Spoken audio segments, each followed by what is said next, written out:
malam 10 Ramadan itu lebih afdal daripada malam 10 awal Zulhijjah.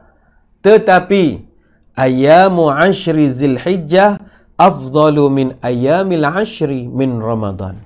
Tetapi 10 hari awal Zulhijjah lebih afdal daripada 10 hari akhir Ramadan. Perbezaannya hari dan juga malam. Ramadan champion sebab dia ada malam. Zulhijjah dia terror sebab ada siang. Apa sebab? Wa fiha yaumu arafata wa yaumun nahri wa yaumu tarwiyati. Kerana pada bulan Zulhijjah, kata ulama, dia ada hari Arafah, dia ada hari korban, hari penyembelihan, dan dia ada hari tarwiyah.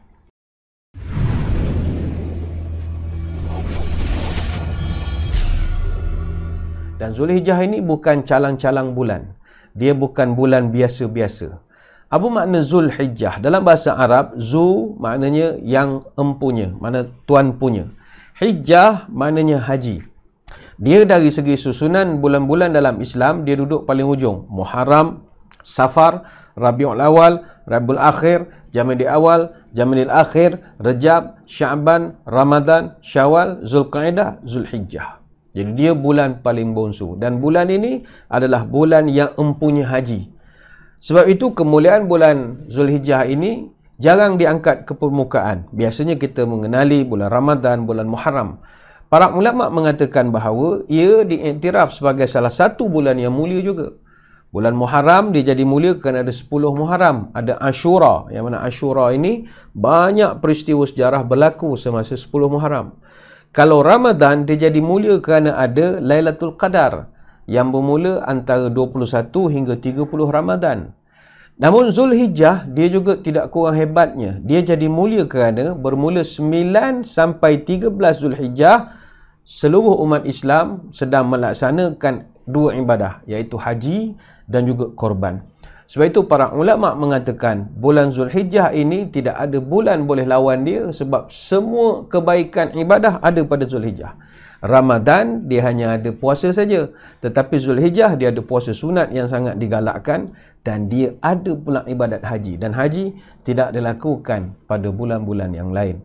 Sebab itu tuan-tuan sekalian, para ulama mengatakan bahawa Zulhijjah ini keutamaannya terletak pada 10 hari yang pertama. Dia 10 hari pertama ini adalah masa, timeline, time frame yang begitu hebat sekali. Sebagaimana hadis panjang daripada Ibnu Abbas radhiyallahu an, "Ma min ayyamil 'amalus salihu fiha ahabbu ila Allah min hadhil ayyami, yani ayyamal 'ashri." Tidak ada satu amal soleh pun yang lebih dicintai oleh Allah melebihi amal soleh yang dilakukan pada hari-hari ini, iaitu 10 hari pertama bulan Zulhijjah. Qalu ya Rasulullah, walal jihadu fi sabilillah. Qal wala jihadu fi sabilillah illa rajulun kharaja bi nafsihi wa malihi falam yarji' min zalika bi syai'. Bila Nabi sebut tidak ada amal soleh yang lebih Allah cinta melainkan yang dilakukan pada 10 hari pertama bulan Zulhijjah, lantas para sahabat agak keheranan. Mereka pun bertanya, "Ya Rasulullah, bagaimana dengan jihad? Bukankah jihad itu ibadah yang hebat? Takkanlah amalan 10 Zulhijjah ini lebih hebat daripada jihad fisabilillah?" Kata Nabi, jihad pun tak boleh challenge dengan kehebatan 10 Zulhijjah yang pertama ini. Kecuali illa, kata Nabi, rajulun kharaja bi nafsihi wa malihi falam yarji' min zalika bi syai'. Kecuali orang yang pergi berjihad dengan harta dan nyawa mereka dan dia tidak kembali lagi, maknanya dia telah mati syahid. Itu barulah lebih lagi kedudukannya daripada amalan 10 hari yang pertama bulan Zulhijjah. Ini hadis riwayat Abu Daud dan juga At-Tirmizi. Dalam satu ayat yang lain, Allah Ta'ala menyebut walayalin ashrin, dan demi malam yang 10. Ini dalam surah Al-Fajr ayat yang kedua. Jumhur para ulama tafsir, iaitu mufassirin, khususnya dari kalangan salafus salih, contohnya Ibnu Abbas, Mujahid, Ad-Dhahak, Qatadah, Muqatil dan beberapa orang lain, semua sepakat bahawa yang dimaksudkan oleh Allah dengan walayalin ashrin demi malam yang 10 itu adalah 10 hari pertama bulan Zulhijjah. Dan kalau ada orang mengatakan yang disebut walayalin ashrin itu adalah 10 hari terakhir bulan Ramadan, itu tidak diterima oleh para ulama tafsir salafus salih. Ini boleh rujuk dalam kitab Zadul Masir. Tafsiran ini juga dikuatkan dengan satu hadis. Innal ashra ashrul adha wal watru yaumu arafata wasyaf'a yaumun nahri. Sesungguhnya yang dimaksudkan dengan 10 hari itu adalah 10 hari yang ada Idul Adha, dan yang ganjil itu adalah hari Arafah. Sedangkan yang genap itu adalah hari penyembelihan korban. Ini hadis riwayat Imam Ahmad. Kata Ibnu Qayyim dalam kitab Zadul Ma'ad, wal layalil ashrul awakhiru min ramadana afdalu min layalil ashri Dzulhijjati. Malam 10 Ramadan itu lebih afdal daripada malam 10 awal Zulhijjah. Tetapi ayamu ashri Zulhijjah afdalu min ayamil ashri min Ramadan. Tetapi 10 hari awal Zulhijjah lebih afdal daripada 10 hari akhir Ramadan. Perbezaannya hari dan juga malam. Ramadan champion sebab dia ada malam. Zulhijjah dia terror sebab ada siang. Apa sebab? Wa fiha yaumu arafata wa yaumun nahri wa yaumut tarwiyati. Kerana pada bulan Zulhijjah, kata ulama, dia ada hari Arafah, dia ada hari korban, hari penyembelihan, dan dia ada hari tarwiyah. Apa makna hari tarwiyah? Kata Imam Ibn Qudamah dalam kitab Al-Mughni, pada malam hari tarwiyah, Nabi Ibrahim AS, dia telah bermimpi untuk sembelih Nabi Ismail. Malam tarwiyah itu. Jadi seharianlah baginda berfikir, duduk seorang, dia bertanya-tanya, adakah perintah ini daripada Allah atau sekadar mainan daripada syaitan? Jadi perbuatan dia bertanya-tanya, tertanya-tanya, diistilahkan dengan bahasa yurawi. Dan oleh sebab itulah dinamakan hari tarwiyah, iaitu 8 Zulhijjah. 8 Zulhijjah hari tarwiyah. Hari tarwiyah, kalau orang pergi ke Mekah, dia 9, 8 tu dia panggil sebagai hari tarwiyah. Ini pandangan yang pertama. Pandangan yang kedua, pada 8 Zulhijjah, jemaah haji dia menuju ke Mina untuk bermalam, dan keesokan harinya dia akan menuju ke Arafah.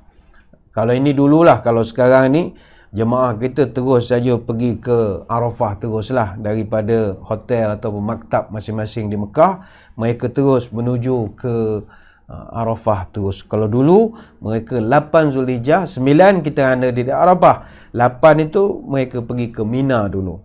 Jadi ketika di Mina, biasanya jemaah akan siapkan air sebagai bekalan untuk nak dibawa berwukuf di Arafah nanti. Maka menyiapkan air ini diistilahkan sebagai yatarawawna. Itu dipanggil sebagai hari tarwiyah. Ini orang yang belum pernah pergi haji, payah sikit kita nak explain. Tapi kalau orang yang dah pernah buat haji, sebut hari tarwiyah, dia pun faham lah. Maknanya 8 Zulhijjah, sehari sebelum kita buat haji.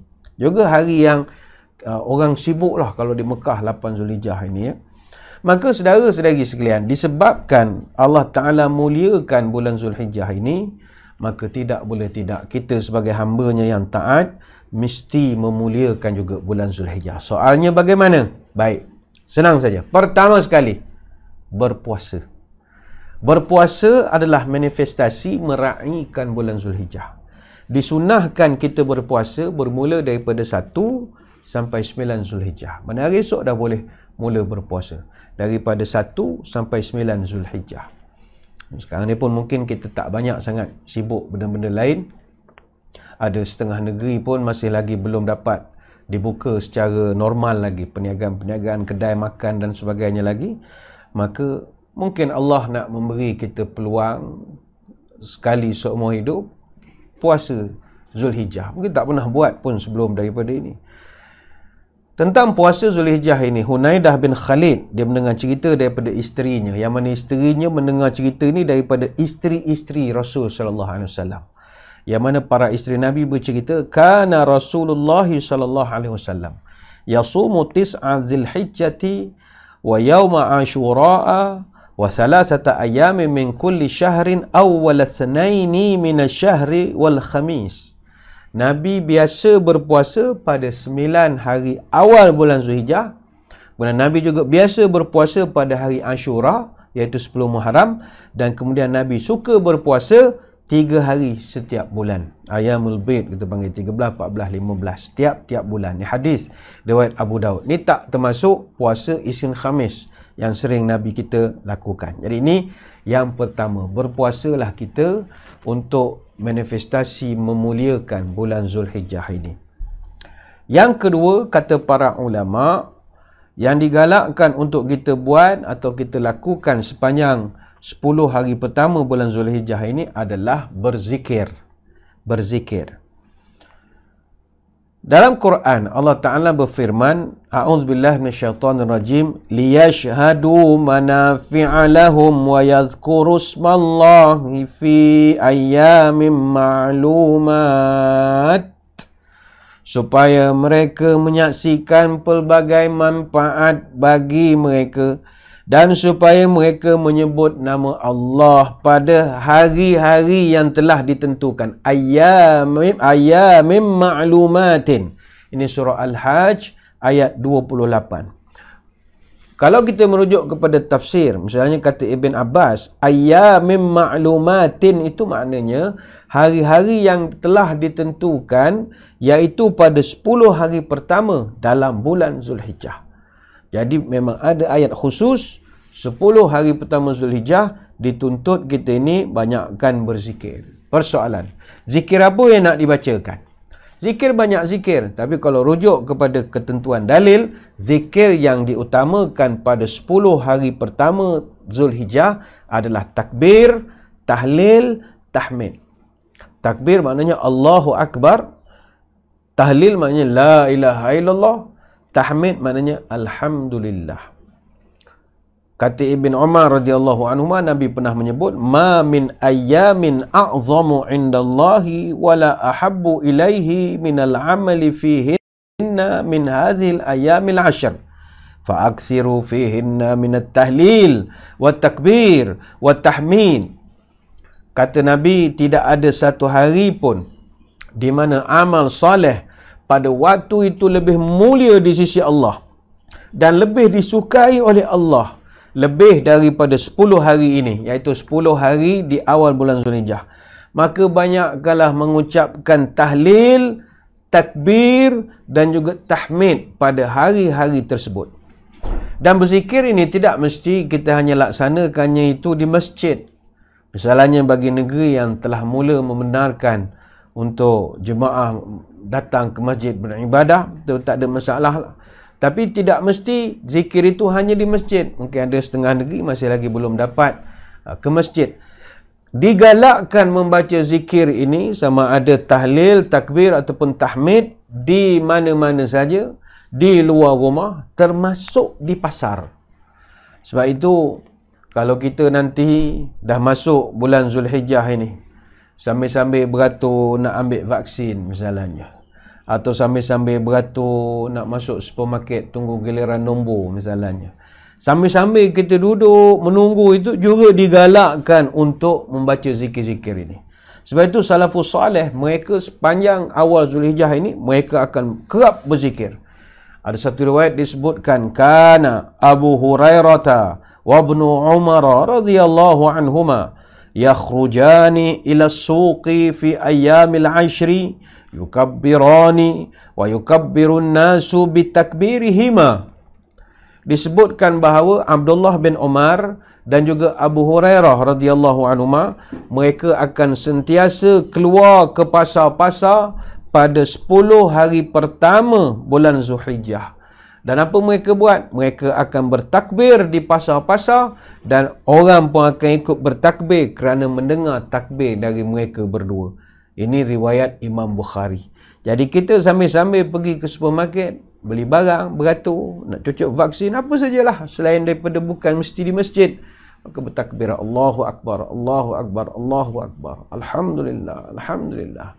Ini syiar kita. Kata para sahabat, wa kana ibnu Umar yukabbira bimina tilkal ayyama wa khalfa salawati wa ala firashihi wa fi fustatihi wa majlisihi wa mamshahu tilkal ayyami jami'a. Kata para sahabat, Ibnu Umar radhiyallahu anhuma, dia suka bertakbir di Mina. Kemudian pada hari-hari itu selepas daripada semayang, kemudian dia bertakbir sebelum tidur di atas katil. Kemudian dalam khemah dia pun dia selalu bertakbir atau membaca zikir. Kemudian di dalam majlis yang dia hadiri, termasuk juga wa mamshahu, ketika dia berada di jalan-jalan yang dia lalui, dia akan sentiasa berzikir. Allahu Akbar, Alhamdulillah, la ilaha illallah. Ini bolehlah kita amalkan. Banyakkan berzikir. Jadi pertama tadi puasa, yang kedua adalah berzikir. Dan yang ketiga, kita digalakkan pada bulan Zulhijjah ini untuk melaksanakan ibadah korban. Korban ni manifestasi memuliakan bulan Zulhijjah dan dia adalah syiar. Walaupun ada cadangan mengatakan boleh kita tak payah buat korban pada tahun ini, kita terus saja bantu saja orang yang susah. Tidak, ini syiar. Syiar dikekalkan, apatah lagi syiar ini matlamat pada gilirannya nanti nak memberi bantuan juga kepada orang yang memerlukan, iaitu disembelihkan korban, dan portion itu ada portion untuk orang-orang yang memerlukan. Jadi ini prosesnya, bukannya kita sembelih untuk diri kita, tapi ada orang-orang susah yang juga akan dapat bahagian-bahagian tersebut. Jadi tidak ada masalah untuk meneruskan syiar ini. Hukum korban ini, kata para ulama, sunat muakkad alal kifayah. Makna bagi orang yang ada kemampuan, sunat muakkad dia lakukan korban. Dan kalau dia tinggalkan, makruh. Bagi orang yang ada kemampuan, kalau dia tak buat korban, makruh hukumnya. Berdasarkan dalil hadis riwayat Imam Ahmad dan juga Ibnu Majah, man wajada sa'atan falam yudahi fala yaqrabanna musallana. Siapa yang ada sa'atan, ada kelebihan rezeki untuk nak buat korban, tapi dia sengaja tak nak buat korban, jangan dia dekat pun dengan tempat sembahyang kami, kata Nabi. Sebab itu, korban sunat muakkad apabila sudah ada 4 syarat. Pertama, Muslim. Yang kedua, baligh ataupun berakal. Yang ketiga, merdeka. Dan yang keempat, ada kemampuan. Dan kemampuan ini adalah memiliki lebihan belanja selepas ditolak nafkah dirinya dan nafkah orang-orang di bawah tanggungannya, merangkumi basic needs, makanan, pakaian, tempat tinggal, dan ada 6 perkara sepanjang hari raya dan hari-hari tasyrik. Sebab itu kalau setelah dia tolak semua, dia ada balance. Balance tu pula cukup untuk dia nak melakukan korban, maka dia dikira mampu. Misalnya kita menawarkan korban package 300 lebih misalnya. Katakanlah dia ada balance selepas tolak semua, maka dia ada balance 700, 800. Maka dia dikira memiliki lebihan. Kalau dia sengaja, maka dia dimakruhkan. Sebab itu dalam kitab Al-Iqna' disebutkan dimakruhkan meninggalkan korban ataupun ibadah korban bagi orang yang telah memiliki 4 syarat tadi. Muslim, berakal, merdeka, dan ada kemampuan. Tapi kalau tidak ada kemampuan, tak jadi masalah. Dia tak perlu korban. Dia menerima saja sembelihan korban itu di tempat-tempat sembelihan nanti. Sebab itu kepada saudara-saudari yang nak melaksanakan korban, mulai malam ini, ingat kita pesan, mulai malam ini jangan potong kuku, jangan potong rambut. Ini tidak haram, tetapi fadilatnya besar. Jangan potong kuku, jangan potong rambut. Hadis daripada Ummu Salamah radhiyallahu anha, "Idza dakhala al-'ashru wa arada ahadukum an yudhi fala ya'khudha min sya'rihi wala adfarihi syai'an hatta yudhi." Bila masuk 10 hari yang pertama pada bulan Zulhijjah, dan jika di kalangan kamu ada yang nak melaksanakan korban, maka janganlah dia memotong rambutnya, janganlah dia memotong kukunya walau sedikit pun, sehinggalah hari penyembelihan korban. Hadis riwayat Imam Muslim. Berkenaan dengan hadis ini adalah sedikit timbul perbahasan di kalangan para ulama. Apakah yang dimaksudkan memotong kuku ini? adakah kuku orang yang nak melakukan korban ataupun benda lain. Ini ada perbahasan di kalangan ulama. Dia hadis ini telah menimbulkan perbezaan pendapat. Ada ulama mengatakan bahawa Nabi larang potong kuku ni kepada orang yang berkorban berdasarkan hadis yang kita bacakan tadi. Pendapat yang kedua pula mengatakan yang dilarang itu bukan memotong kuku ataupun rambut bagi orang yang berkorban ataupun al-mudahi, tetapi yang dilarang adalah kepada al-mudaha, haiwan korban itu sendiri. Tak dibenarkan kita potong kukunya ataupun bulu-bulunya. Ini ada pendapat lah. Kalau pendapat yang pertama ni lebih masyhur. Pendapat yang ini yang kita amalkan daripada dahulu lagi, iaitu orang yang berkorban dilarang memotong kuku dan rambut sejak daripada awal bulan Zulhijjah sampailah dia selesai berkorban. Kalau raya ketiga nantilah baru dia boleh potong kuku. Namun ada sedikit perbezaan juga di kalangan para ulama tentang maksud ataupun implikasi daripada larangan ini. Ada yang mazhab yang mengharamkan terus, ada yang sekadar memakruhkan, dan ada yang mubah saja hukum mereka. Ada seorang ulama ahli hadis bermazhab Hanafi, Mulla Ali Al-Qari, dalam kitabnya yang masyhur Mirqatul Mafatih, dia menyimpulkan al-hasil an al-mas'alatil khilafiyah fal mustahabbu liman qasda an yadhahi 'inda al-Malik wa Syafi'i an la yalhiqu sya'rihi wa la yaqlam zafrihi hatta yadhahi fa in fa'ala kana makruha wa qala Abu Hanifah huwa mubah wa la yakrah wa la yastahab wa qala Ahmad bitahrimihi.